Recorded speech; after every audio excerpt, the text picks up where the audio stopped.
Good morning সকলকে। দাঁড়াও দাঁড়াও, সবাই দেখে ভয় পেলে নাকি? এত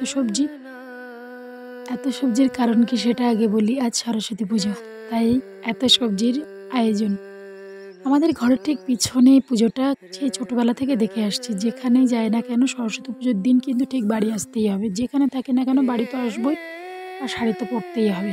ছোটোবেলা থেকে দেখে আসছিস এই পুজোটা। শুনলাম নাকি এটা 19 বছরে পড়েছে। দেখতে দেখতে কতগুলো দিন কেটে গেল, ছোট থেকে বড়ও হয়ে গেলাম। আগের মতো আর ইচ্ছা করে না যে সুন্দর করে সাজুগুজু করে শাড়ি পরে যেতে, বাট সময় চলে যায়, আর সময়ের সাথে সাথে মানুষের আশা, মানুষের ইচ্ছা সব কিছুই বদলাতে থাকে। এবছর নাকি এবার ভ্যালেন্টাইন ডে আর সরস্বতী পুজো নাকি একদিনে পড়েছে, তাই জন্য ছেলে মেয়ের তো আনন্দে আর শেষ নেই। তারপরে রেডি হয়ে সকাল সকাল চলে গিয়েছিলাম এই যে মন্দিরে, যেখানে প্যান্ডেল করা হয়েছে আমাদের ঠিক পিছনে, ঘরের পিছনের মাঠে। এই দেখো, এই হচ্ছে আমার দাদার মেয়ে ফল ফুল সব কাটছে। এখানে রান্না চলছে, খিচুড়ি হয়। এবছর হবে 3 কড়াই খিচুড়ি, তাই সকাল সকাল সবাই কেটে দিয়েছে সবজিগুলো আর সবাই রান্নাও বসিয়ে দিয়েছে। আমাদের পুজো একটু প্রত্যেক বছর দেরিতেই হয়, কারণ আমাদের ঠাকুর অনেক দূর থেকে আসে, দূর থেকে আনতে গিয়ে অনেক লেটও হয়ে যায়। প্রায় 11টা থেকে 12টার মধ্যে আমাদের পুজো শেষ হয়ে যায়। এবছর একটু আলাদাই সুন্দর লাগছিল, সরস্বতী ঠাকুরকে অন্যরকম করেছে হয়তো এবছর। প্রত্যেক বছর এত বড় ঠাকুর অত দূর থেকে বয়ে আনতে কিন্তু সত্যিই কষ্ট হয় সবার। তবুও প্রত্যেক বছর ছোটোবেলা থেকে দেখে আসছি এভাবেই সবাই মিলে ঠাকুরটাকে মন্দিরের মধ্যে প্রবেশ করায়।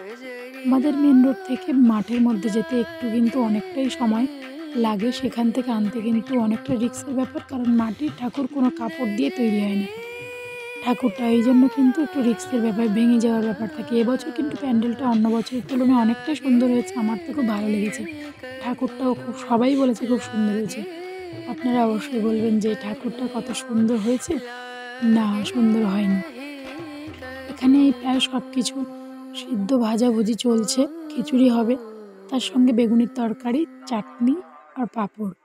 অন্যান্য বছর শুধু খিচুড়িই হয়, এবছর একটু আয়োজনটা বাড়িয়েছে সবার জন্য।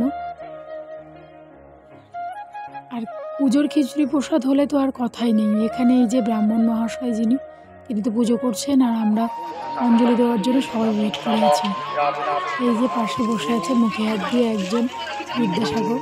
পূজা হয়ে গেলে হাতে খড়িটা কমপ্লিট করে নিচ্ছে। আমাদের এখানে অনেক কুচকুড়া এবার নতুন শিক্ষাবর্ষে অ্যাডমিশন হবেন মনে হয় 2025-এ, ওই জন্য এখন থেকে হাতে খড়ি দিয়ে রাখছে। কারণ কিন্তু 3 বছর এখনও কমপ্লিট হয়নি। আমরা আগে শুনতাম যে 3 বছর না পূর্ণ হলে কিন্তু হাতে খড়ি দিতে নেই, আর এখন 2.5 বছরেই সবাই হাতে খড়ি দিয়ে দেয়। এখানে দেখো সবাই অঞ্জলি দেওয়ার জন্য অধীর আগ্রহে বসে আছে। আমরা সবাই বসে আছি, এই যে অঞ্জলি দেওয়া হয়ে গেছে, আর এই বাচ্চাটা অনেক লেট করেছে। তারপরে সব পুজো শেষ হয়ে গেলে প্রত্যেক বছরের মতো আমি লেগে পড়েছি প্রসাদের দিকে। প্রসাদটা প্রত্যেক বছর আমাকেই দিতে হয়, কারণ সবাই সবার কাছে ব্যস্ত হয়ে যায়, ওই জন্য প্রসাদ আমি দিদি সবাই মিলে একসাথে আমরা দিই। এবছর অনেকেই আসেনি, তার জন্য আমাদের উপর আরও দায়িত্ব বেড়ে গেছে, কারণ প্রত্যেক বছর গ্রামের অনেক ছেলেরা যারা এই দায়িত্বে থাকে তারা কিন্তু কলকাতায় এবছর আসতে পারেনি কোনো কারণবশত, তাই এবছর আরও বেশি করে দায়িত্ব আমাদের পড়ে গেছে। এখানেই দেখ খিচুড়ি প্রায় কমপ্লিট, আর আমাদেরও প্রসাদও মাখা চলছে। এই যে ঠাকুরটা অবশ্যই দেখুন কত সুন্দর হয়েছে এবার ঠাকুরটা। আমি তো এখনও মেখে উঠতে পারলাম না, অনেকগুলো চালভোগ, অনেকগুলো প্রসাদ। এভাবেই আমাদের এই সরস্বতী পুজোর দিনটা কেটে গেল। আপনাদের কিভাবে কাটলো অবশ্যই জানাবেন। ব্লগটা অনেকটা লেটে আসছে, তার জন্য সরি। আর এই সবাই প্রসাদ খেতে শুরু করে দিয়েছি। আশা করি আপনাদের ভিডিওটা অনেকটা ভালো লাগবে। এই পর্যন্ত আজকে রাখলাম, টাটা।